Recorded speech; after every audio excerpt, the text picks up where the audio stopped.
జై సద్గురు బ్రహ్మహారాజుకి జై. భద్రాద్రి రామశతకము కంఠమాల 107వ పద్యం. ఇంపుగా చెప్పిన ఈ 108 మహనీయ పద్యముల్ మౌక్తికములు, ప్రాస విశ్రమములు బంగారు కొలుకులు, కూర్మి శబ్దంబులు గూర్చుటంబు, పరమతత్వార్థము పచ్చల పతకంబు మీ కంకితంబును మేరు పూస, ఈ రీతి మౌక్తిక హారంబు చేసినే ముదముతో నర్పించి మ్రొక్కినాను, కంఠమందున ధరించి ఘనత మెరిసి నన్ను రక్షించు నిన్ను సదా నమ్మినాను, రమ్య గుణధామ భద్రాద్రి రామ పరశురామ నరసింహదాస రక్షితా.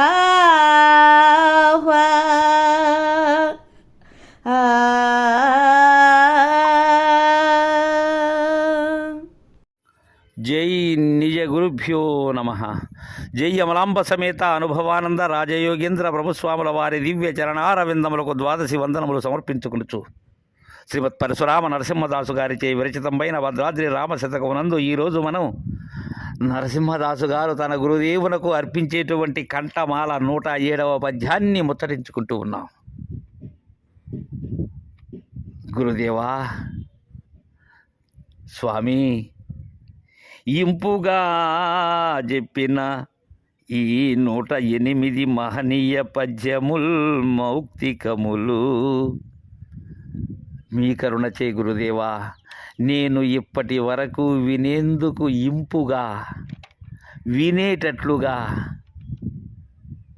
మద్గురు వాక్యాన్ని విచారణ రూపంగా మీకు తెలియచేస్తూ ఇలా రచించినటువంటి ఈ శేషభద్య శతకము ఏదైతే ఉన్నదో ఇది ఈ గొప్పవైనటువంటి గురుతరమైనటువంటి ఈ పద్యములు ముత్యములయ్యా, మౌక్తికములు స్వామి. ఇవి ముక్తా ఏవ మౌక్తికం, అలా ముక్తిని ప్రసాదించేటువంటి దివ్య మౌక్తికములయ్యా ఇవి. గురుదేవా, ప్రాస విశ్రమములు బంగారు కొలుకులు, కూర్మి శబ్దంబులు కూర్చుటంబు. ప్రాస ఏటి ప్రాస? పద్యపాదములో 2వ అక్షరము ఏదైతే ఉన్నదో అది ప్రాస. ఇంకా విశ్రమము, పద్య విరామము ఏదైతే ఉన్నదో అంటే ఊరట, ఇక ప్రశాంతి, ఆ విశ్రమం.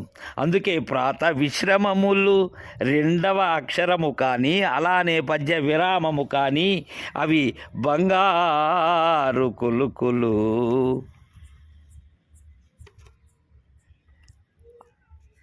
ఈ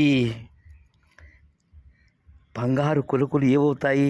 ఈ యతి అనబడేటువంటి యతి స్థానం అనబడేటువంటిది ఏదైతే ఉన్నదో అదే విశ్రమం. అది బడలిక తీర్చేటువంటిది, బడలిక తీర్పు కోలది.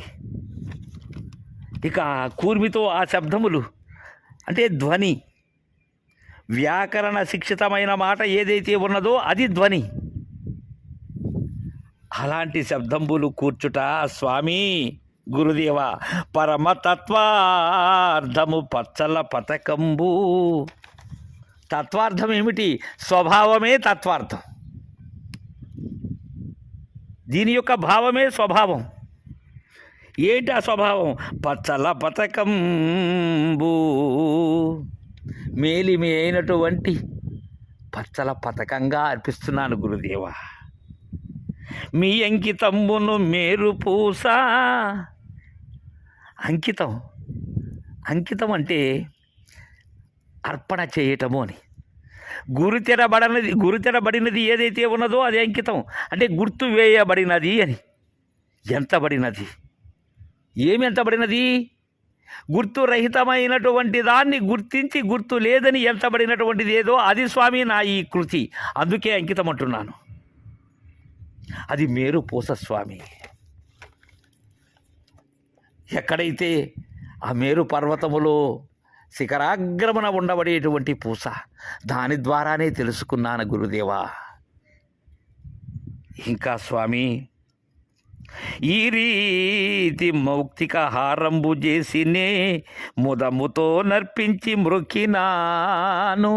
గురుదేవా, ఈ విధముగా మీ కరుణతో నేను మీ దగ్గర పొందినటువంటి బోధ ఏదైతే ఉన్నదో ఆ బోధను ఆశాంతము కూడా అందుకునేటటువంటి వాడనై ఈ శతకాన్ని నేను చేసి, ఈ మౌక్తిక హారాన్ని, ఈ ముత్యాల హారాన్ని చేసి మీకు ఆనందాతీత స్థితిలో మీ పాదముల చెంత, మీ పాదద్వయమును గ్రోలి, మీ పాదద్వయ తీర్థాన్ని గ్రోలి, మీ ద్వారా త్రిప్రసాదములను గైకొని మీ కరుణతో మీరని నేనని అనేటువంటిది లేనటువంటి స్థితిలో మ్రొక్కుతూ ఉన్నానయ్యా గురుదేవా. అలా మ్రొక్కుతూ ఉన్నానయ్యా స్వామి.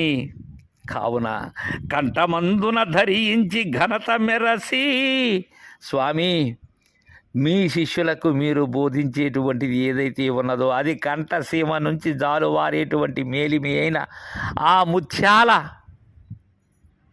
బోధన, అది ఉన్న ప్రాంతములో నా యొక్క ఈ పద్యములను, ఈ పద్యమాలను, పద్య మౌక్తికమాలను ధరించండి గురుదేవా. కంఠమందున ధరించి ఘనత మెరసి నన్ను రక్షించు నిన్ను సదా నమ్మినాను. నన్ను రక్షించటము అంటే నన్ను లేకుండా చేయటమే నన్ను రక్షించటం. నాలో ఉన్న నేను అనే అహం ఏదైతే ఉన్నదో అది లేనిదని రూఢి కావటమే నన్ను నేను రక్షించేటట్లుగా మీ బోధన వినటం గురుదేవా. అలా నిన్ను సదా నమ్మినాను. నగురోరధికం,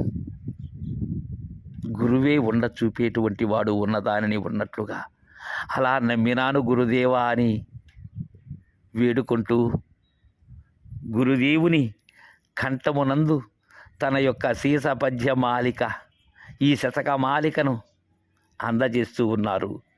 రమ్యగుణధామ భద్రాద్రి రామ పరశురామ నరసింహదాస సంరక్షితాహ్వా. జై గురుదేవా.